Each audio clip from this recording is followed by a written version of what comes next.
Many years ago, in the city of Ikpori, lived a young man named Eloka. He lived alone in a decent apartment and worked as a manager in a small company in town. He was very diligent in his job and well respected among his colleagues. Eloka was a very reserved young man who kept no friends. He preferred to keep to himself and had continued that way until he started going to buy fruits from the next 2 streets every evening. One day, as he was strolling in the evening, he came across a young lady named Uka, whose beauty was as fresh as the fruits she sold. Eloka started to patronize Uka and would always go to buy fruits every day, such that he soon became a familiar face at her stall. At first, Eloka was only interested in the fruits, but as time went on, his interest shifted to Uka. She was peaceful, kind, and friendly, something that Eloka hardly found in other ladies. After being a regular customer for months and a silent admirer, Eloka decided to make his move. He came out that evening and, as usual, bought some fruits, but he sat back and watched her while she sold to others. When she had finished attending to her customers, he asked her to sit with him for a conversation. Uka, I come here often, and for all these months that I have been patronizing you, I have come to admire more than just your fruits. I must confess that you are very different from other ladies I have met. Your personality is captivating, and I have fallen for you. Uka looked at him shocked. She had noticed his regular visits, but she had never imagined that he would be interested in her. Ah, uncle, I didn't realize. Eloka smiled. You can call me Eloka, not uncle. I know this may come as a surprise, but I would like to take you out. Perhaps we could talk more, get to know each other beyond the markets. Uka's eyes widened even the more in shock. She had heard stories of men like Eloka, men who worked in big offices and held important positions. They were often proud, looking down on women like her who toiled under the sun. But Eloka seemed different. He was kind, gentle, and there was a sincerity in his eyes that made her trust him. But I'm just a fruit seller. I don't think this is right. And I am just a manager at a small company, Eloka said warmly. Uka, it is not what you do that matters to me. It is who you are. And I see in you a person of great words. Uka blushed. She had always admired Eloka from afar, noticing how polite he was, how he treated everyone with respect, regardless of their status. After a moment of hesitation, she nodded.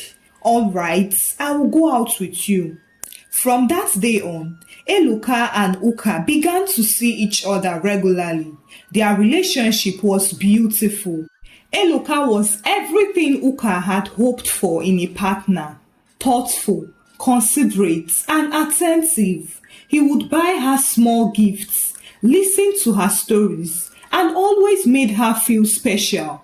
After going out together for 1 year, they decided to get married. Uka was excited to finally become a married woman, and she was eager to live out her roles as a virtuous wife. But then, as they settled into their married life, Eloka began to make little changes that Uka had not anticipated.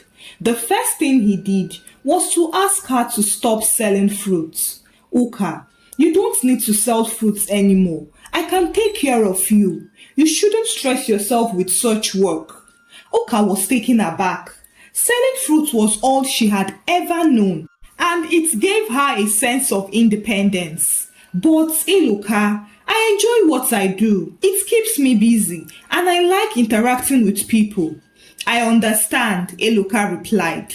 But now you are married to me and I want to provide for you. You deserve to rest, to enjoy life without the burden of work.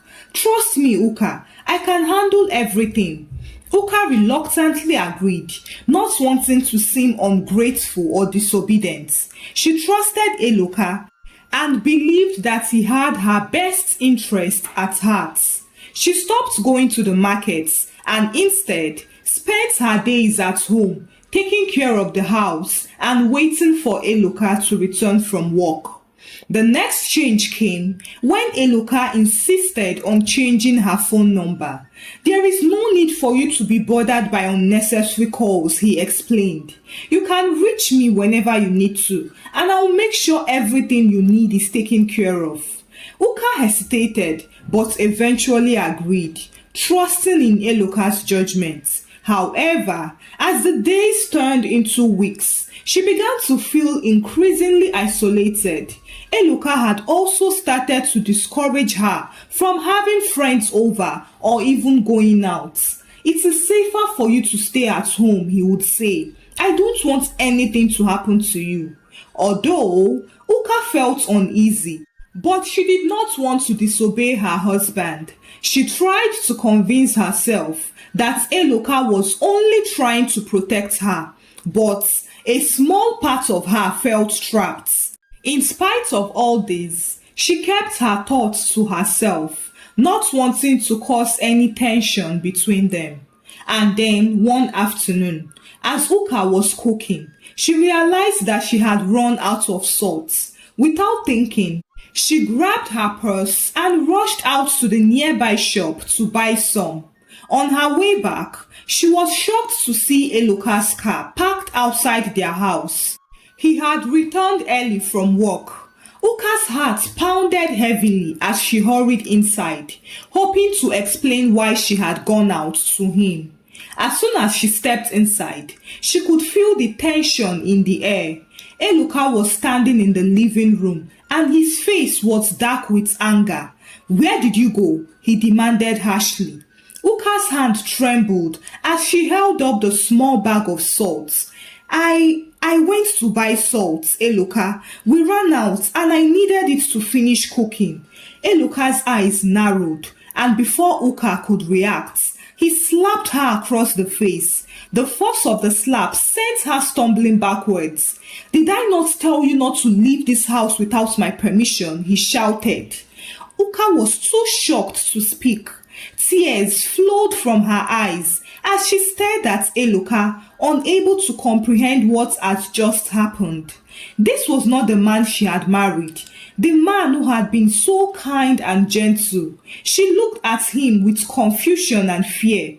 Eloka, seeing the tears in her eyes, softened slightly. He took a step back, running a hand through his head. "I am sorry, Uka. I thought you were trying to leave me. I was afraid." "Leave you?" Uka asked in confusion. "Eloka, I only went to buy salt. Why would I leave you?" "I was just scared. I thought you had run away, Uka. I don't want to lose you. I love you with all my being. I am sorry. I never meant to hurt you." Uka's heart softened as she listened to him. "Eloka, I am your wife, and I promise to stay by your side. I won't leave you." Eloka pulled her into a tight embrace. "I am so sorry, Uka. I promise it won't happen again. Please forgive me." Uka sniffed. "I forgive you," secretly praying that it would never happen again. For a while, things seemed to return to normal. Eloka was gentle and caring, and they fell back into a routine that was peaceful until one day, one of Uka's friends came visiting. It was the fruit seller who had taken over Uka's stall after she got married. The lady had seen Uka standing at her gate as she passed by, and she decided to stop and visit. Uka was overjoyed to see her old friend and invited her inside. They talked a lot about the past and Uka asked her a series of questions about the markets. Uka felt a sense of normalcy return, as this was the first person she was connecting with since she got married to Eloka.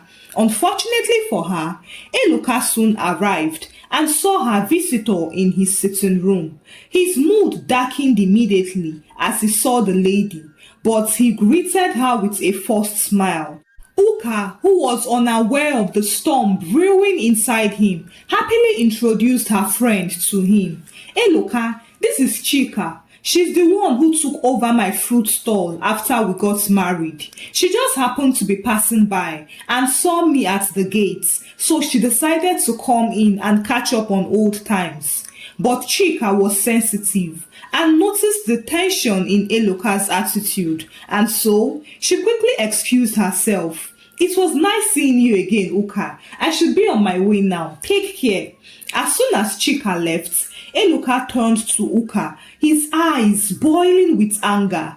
What did I tell you about having visitors? He demanded with a dangerous voice. Uka's heart skipped a beat. Eloka, she's just an old friend. I didn't see any harm in. Before she could finish her sentence, Eloka's hand flew across her face, giving her a series of hot slaps. The force of the slap sent Uka stumbling into a chair. So after all I have told you, you still have the audacity to bring a stranger into my house, he thundered. Uka clutched her cheeks, unable to recover from the sharp and stinging pain. Tears poured down from her eyes, and she was too shocked to speak. Eloka did not stop there. He grabbed her by the arm and dragged her to the bedroom. You think you can disobey me, right, and get away with it? He shouted, pushing her onto the bed. You are my wife, Uka. You belong to me, and you will do as I say. The words cut through Uka's heart like a knife. The man standing before her was not the man she had fallen in love with. This was a stranger, a monster wearing her husband's face. She curled up on the bed, her body trembling with fear as Eloka continued to shout, accusing and threatening her. When he finally left the room, slamming the door behind him, Uka felt as though her world had collapsed. She buried her face in the pillow and cried. How had things come to this? What had happened to the love they once shared? That night, she sneaked into the kitchen and locked herself in. She would rather sleep in the kitchen than to sleep in the same room with the monster of a husband. Eloka returned home and didn't see her. He checked all the rooms before he noticed that she was in the kitchen. He left her there that night because he was too angry to beg her. But the next morning, he woke up and still did not see her in the room. He then went to the kitchen to beg her. He banged on the door, but she did not open. Uka was inside, hearing him call out to her, but she would rather die in there than come out to meet him. Eloka fell to the ground, crying and begging for her to forgive him. Uka, I am sorry. This is not me. Please forgive me. I have been betrayed before. I can't bear another betrayal. My mother left me when I was a child after my father died. She just disappeared. She left without even caring how I would survive. I am afraid. I don't want you to leave me like she did. You are the only one I have opened up my heart to love. Please, Uka, I really love you. I don't want to lose you. Uka heard him loud and clear from the kitchen, and her heart melted once again. She felt pity for him. She couldn't imagine the pain he must have felt when his mother abandoned him. No, he's my husband. I love him. I won't leave him. And with that, she opened the kitchen door and came out. She saw Eloka on the floor, weeping like a baby, and went to console him.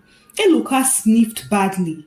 Please, Uka, don't leave me. I am sorry, please. It is okay, Eloka. I am not your mother. I love you and I will stay with you. I am not going anywhere. They reconciled, and once again, it felt as if peace and love had returned. Uka became more sensitive to him and decided to be more careful so as not to provoke him or stir up his deep fears. However, in spite of all her carefulness, Eloka still found a reason to descend on her. If she wasted time in the kitchen, he would descend on her. If she stayed awake too long, he would unleash. If dinner wasn't ready on time, if the house wasn't spotless, if she did not greet him with a smile when he came home, he would descend on her. Anything she did earned a beating. Worst of it all was that it was no longer just slaps, but now full-blown battery. Moving on, Uka became a shadow of herself. The vibrant, happy lady who once sold fruits in the market was gone and was now replaced by a broken shell who lived in constant fear of her husband's wrath. She avoided Eloka as much as possible, retreating into the kitchen or the bedroom whenever he was around. Uka's body bore the bruises of his rage. For 2 long years, Uka endured the torments, hoping that the man she loved would return, that Eloka would remember the promises he had made on their wedding day. But that hope faded away with each passing day until there was nothing left but despair and resentment. Then, one morning, as Eloka left for work, Uka made a decision. She could no longer live like this. She couldn't go on hoping for a miracle when her world was falling apart. But she had no one to turn to, nowhere to go. Eloka had isolated her from everyone she knew, and he kept the doors locked whenever he left the house, ensuring that she couldn't escape. But there was one thing she could do. One final act that would end her suffering once and for all. That evening, when Eloka returned home, Uka greeted him as usual, although her heart pounded in her chest. She asked him to buy rat poison, explaining that they had a rodent problem and she needed something very strong to get rid of them. Eloka did not suspect anything. He simply nodded and left to get the poison, returning with a small packet that promised to be very deadly and effective. Later that night, as Eloka sat in the living room, Uka went into the kitchen. Her hands shook as she opened the packet of rat poison and poured it into a glass of fruit juice. She stared at the glass for a long time, her mind racing with thoughts of everything that had led to this moment. The love, the betrayal, the pain, and now the end. With the glass in her hand, she walked into the bedroom. She placed it on the bedside table and sat down on the bed with her eyes fixed on the floor as tears streamed down her face. She thought about her life before Eloka, the dreams she had, the simple joy of selling fruits in the markets. All of it seemed so far away now, like a distant memory of someone else's life. As she sat there lost in her thoughts, Eloka walked in. He paused when he saw her crying and asked her, "What is wrong with you now?" Uka did not answer. She couldn't bring herself to speak, knowing that this would be the last conversation they would ever have. Eloka ignored her and walked over to the bedside table, noticing the glass of juice.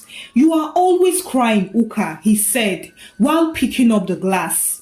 "Maybe if you loved me more, things wouldn't be so difficult. You turned me into this. I was not like this, but your stubbornness caused this. I just want you to love me like I do. Be that obedient and gentle Uka that sold fruits to me years ago. Is that too much to ask?" Uka looked at him, filled with bitter resentment for him. He had always blamed her for his demons. He was without fault at all. Anyway, everything would come to an end today, Uka thought to herself. But before she could react, Eloka raised the glass to his lips and drank it down in one gulp. Uka's eyes widened in shock. She had intended to drink the poison herself, to end her life and escape the hell she was living in. But now, Eloka had taken the glass and there was no turning back. As the realization of what just happened sunk in, Uka's fear gave way to a cold, hard smirk. She stood up and clenched her hands into a fist as she faced Eloka. "You think this is my fault?" she asked, as her voice trembled with anger. "You think I caused all of this? You are the one who turned our marriage into a prison, Eloka. You are the one who destroyed everything we had." Eloka looked at her, startled by the sudden outburst. But before he could respond, a sharp pain shot through his stomach. He fell to the bed, clutching his abdomen as the pain intensified. What did you do?" he gasped, and his eyes widened with panic. Uka laughed a bitter, hollow sound that echoed through the room. "What did I do? Nothing more than what you deserve, Eloka. That poison you drank was meant for me. I don't know why you drank it. Maybe this is how karma works. Maybe this is how you pay for all the pain you have caused me." Eloka's breathing grew harder and louder as he tried to use his last strength to pounce on Uka, but she stepped backward, out of his reach. "You thought you could control me, Eloka.